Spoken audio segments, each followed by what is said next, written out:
What is going on, everybody? I'm AJ, and I'm going to recap Bellator 257. We had the event. Everything is fresh in my head, and I'm going to recap, the parts in which I saw from start to finish. As I am alluding to here, I did miss some of the events, caught some bits and pieces, but just wanted to kind of get on here and talk about the card. But before doing so, got a lot of comments about whether or not I look like Tim Tebow. Personally, I don't see that, but apparently some other people do.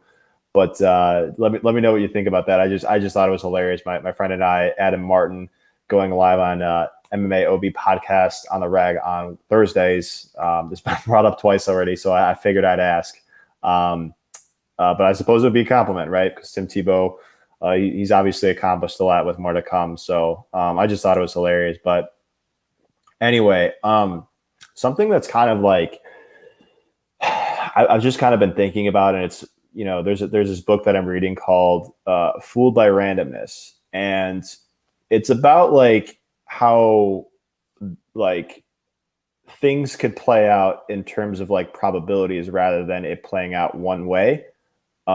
Just acknowledging that there's multiple different outcomes as to how something could go, whether or not it's a fist fight, a sporting event, anything in life.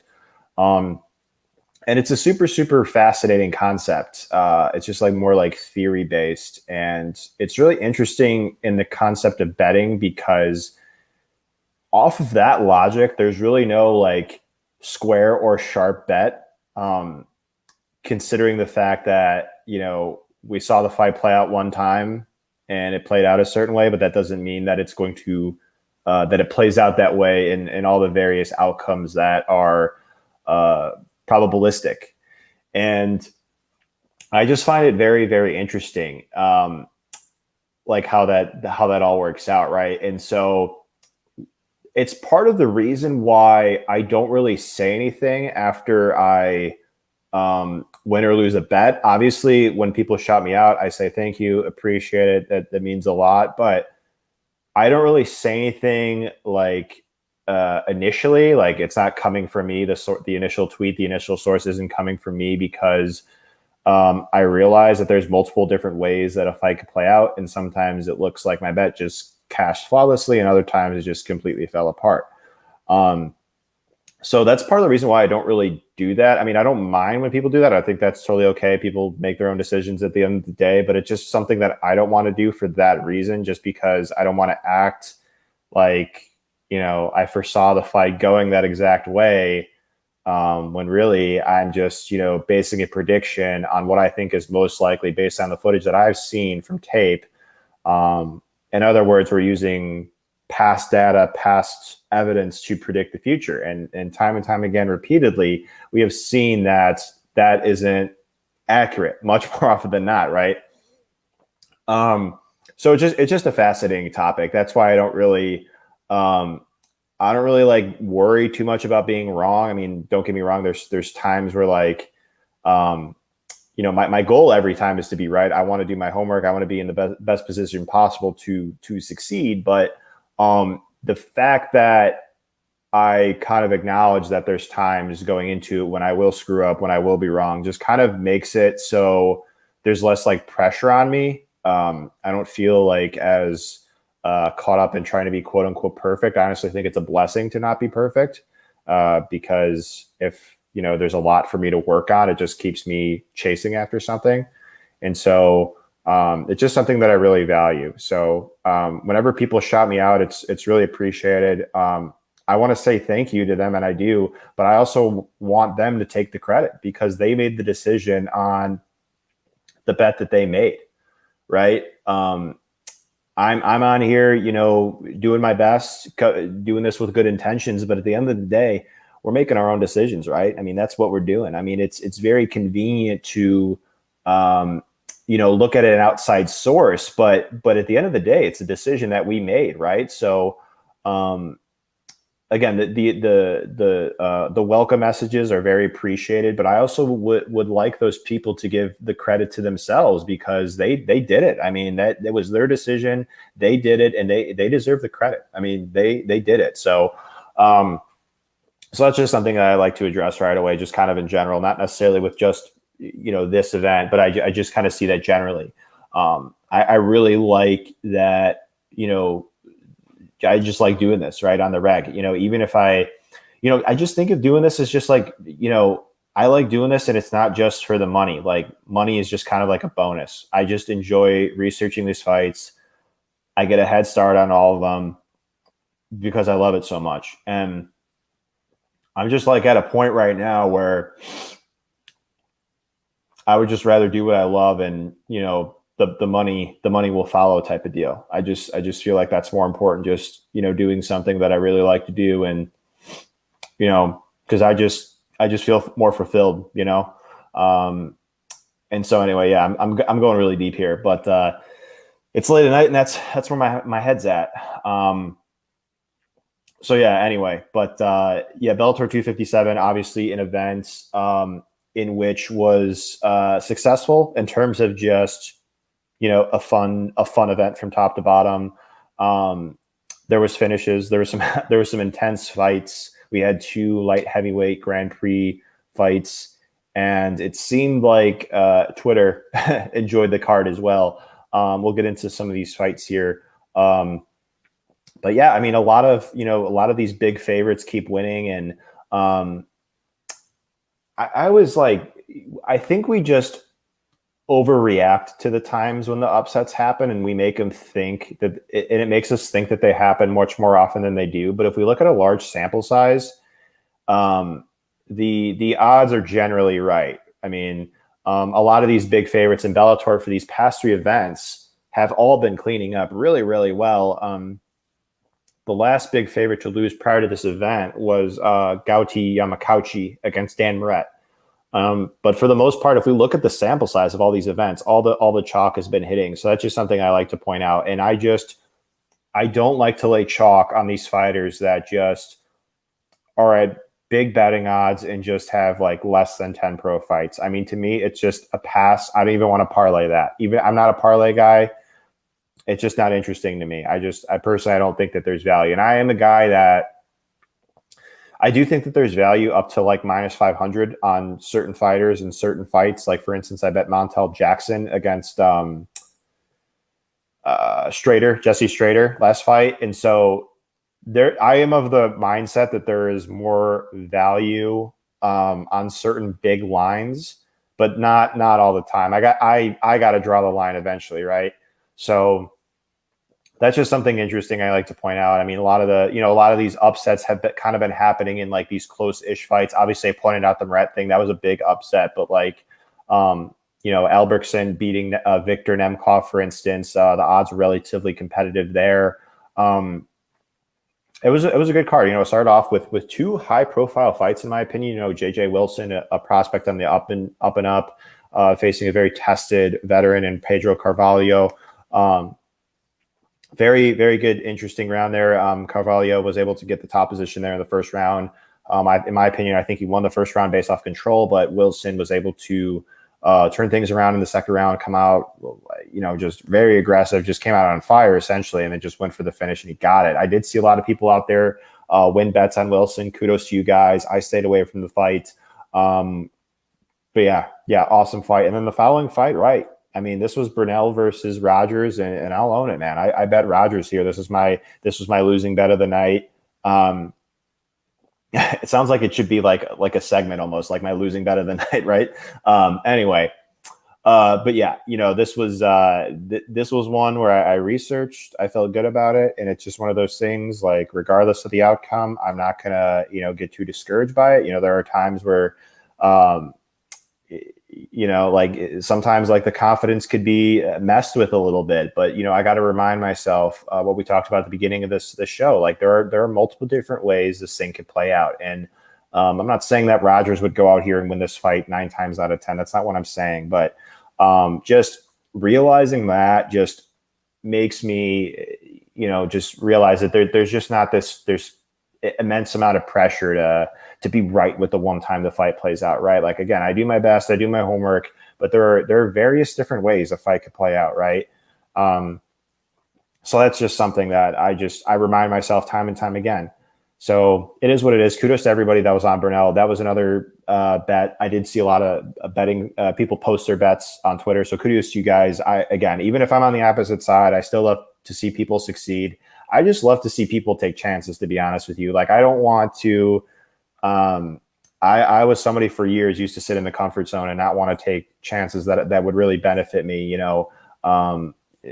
apply, just reach out to a company that I wanted to work for, or reach out to somebody that I wanted to work with, just form some kind of connection, right? And a part of it is just like the fear of rejection, fear of being wrong, and fear of failure. But those two things we just got to brush to the side and take these chances that really benefit us long term. I mean, if we want to get ourselves to the next level, we got to take these chances that put us in a position to really catapult, our journey, right? So I applaud everybody that takes these chances. I mean, I'm not really talking about betting. I'm just, the fact that people place the bets on Burnell had me thinking about that. Just the fact that people are willing to try to apply for that job that you want, try and reach out to people. I'm going off on a tangent here already. But again, anyway, to tie things back, kudos to everybody on Burnell. It looked like he definitely went out there and did his thing, right? Just a couple other fights I like to talk about. Diana Silva here and Julia Budd. Diana Silva, definitely. You could make a very good argument that she won the fight there as like a plus 900 underdog or so on some sites. So it's the way, it's MMA, right? There are multiple different ways this thing could go down, and Bud was a massive favorite here. The former champ. There were many reasons to really like Bud in this spot.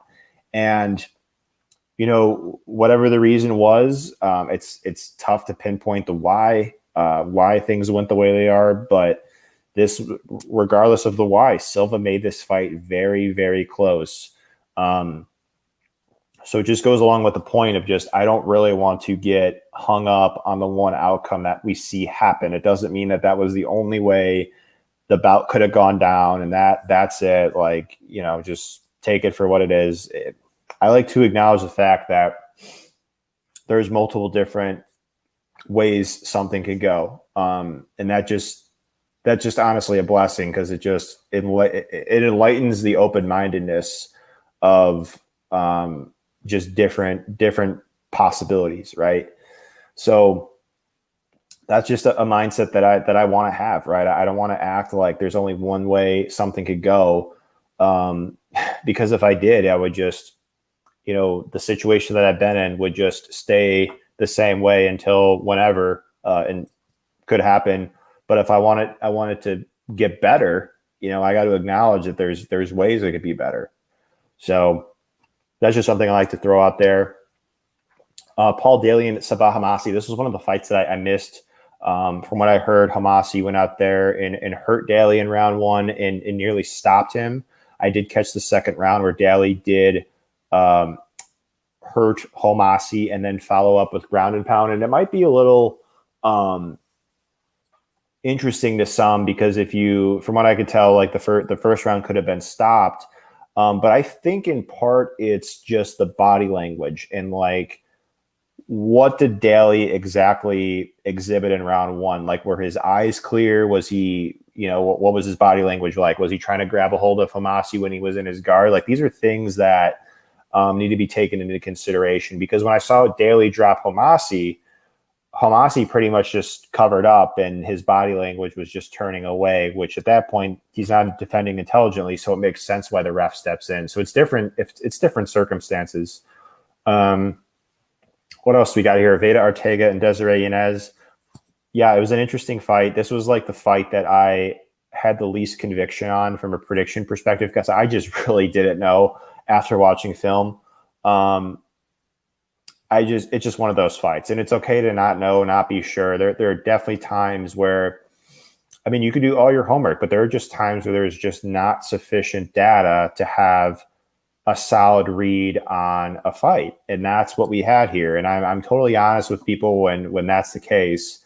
I still try my best. I still give my best effort, but again, I'm not right every time, far from it. So it's just something that I got to accept, right? And whether I was right or wrong in this prediction, I would have been okay with it. I would have looked at myself in the mirror and been like, I'm okay with my analysis in this, because this is the best I could have done, and there's nothing more that I could do. So it was a fun back and forth fight. Veda got the better of the exchanges, obviously getting her hand raised and all. She did get her a point deducted, but she still won that second round in which the point was deducted. So it would have been 30-27 in theory, but she got a 29-27 scorecard. And then there was also one 28-28 scorecard as well. Corey Anderson and Yagshur Madov. This was light heavyweight tournament fights, and Corey Anderson, man. I mean, when he goes out there and is able to fight a hard 15-25 minutes, he is a difficult guy to deal with. Just very technical, very well-rounded, grappling, Brazilian Jiu-Jitsu purple belt, wrestling, NCAA Division II, fights at high pace. He's not the most dangerous finisher, but this guy is a great round winner, assuming he doesn't get hurt in the rounds. Like we kind of saw him against Latifi in round one and against Hua in a couple of the rounds where he fought there. So I'm happy for Corey Anderson. I think he's got, a lot to prove in Bellator, right? I mean, this is a guy that people thought could have been fighting for the title after his win against Johnny Walker, and unfortunately fell short after his fight with Jan Blachowicz. But, Corey he's finding his rhythm here in Bellator. This is 2 in a row. Obviously, he's got a very difficult test in front of him in Ryan Bader, which I'm really looking forward to that fight. I might lose sleep trying to figure out who's going to win that fight. Just kidding. But, it's interesting, right? I mean, this light heavyweight tournament, and then we've got Romero and Rumble fighting soon before we know it. We're going to take a little bit of a break here in Bellator, but we'll be back before we know it in May 15th, right? So we got UFC in the meantime, of course, and other stuff. But lastly, the main event, Nemkov and Davis. This was another interesting circumstance with, again, rematches. I think that it's important to note what happened in the first fight, but I don't really assume that the fight will play out exactly how it did the first time. But there are also very important things that you can note from the first booking, like specifically who is better in what area. You could tell who's the better striker. You could tell who's a better grappler, who's better cardio generally, pace, those sorts of things. Assuming the rematch is within a reasonable time frame, like their first fight wasn't too far away from when they're fighting now. And I understood the concerns, I guess, with Nemkov there in round 3 with Davis. Davis definitely had his way with him in round 3 with about a minute or so left. He mounted him and threatened him with submission attempts. But it's just interesting because Davis didn't really attempt to grapple in this fight much. I mean, he really didn't.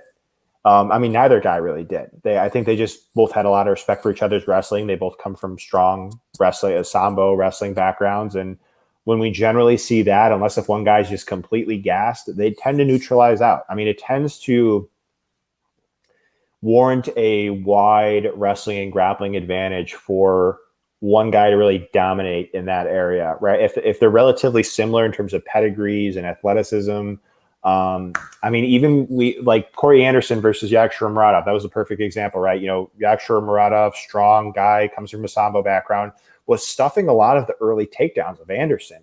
But once he got tired, Anderson was able to take him down and impose himself in top position. So unless if one guy's just very tired, one guy's a lot fresher than the other, the wrestling and grappling tends to neutralize. So those are kind of my thoughts there on that. I mean, again, there is reason to be concerned about Nemkov's cardio kind of in general, but I think that there was also reason to believe going into this fight that he's gotten better because he's just a more mature fighter. 3 years difference, he's entering his prime if he isn't already in it. And, just getting more experience, becoming champion, that could really change how a fighter approaches a fight, really dial them in even more so than they are. So this is a tremendous win from Nemkov. And Davis, again, this was a very tough performance. I mean, Davis is never blown out in fights ever. I mean, this guy fights competitively with pretty much everybody, right? I mean, he is athletic, he is technical, he is super well-rounded, and he is extremely hard to finish. So Davis is game. Davis is a tough guy to look good against in general. And the fact that Nemkov was able to look as good as he did tonight really just shows how talented of a fighter he is. So I'm looking forward to the fight between Nemkov and the winner of Rumble and Romero. And as we touched on, Anderson is going to fight Bader. So this light heavyweight Grand Prix in Bellator is really bumping. I mean, honestly. So it's great. I'm really happy that the event was special for everybody. Everybody that cashed on their bets. Congratulations again. Like I said up the top, you deserve to take the credit. You made those decisions. Give yourself a pat on the back. Don't hesitate to smell the roses and just enjoy it, man. Just be happy and and on to the next thing. So thank you guys so much for tuning in. This is my late night Bellator recap. If you guys don't mind, please feel free to give this video a thumbs up, comment below, and a subscribe button. Thank you all. Wish you the best of luck. Take care.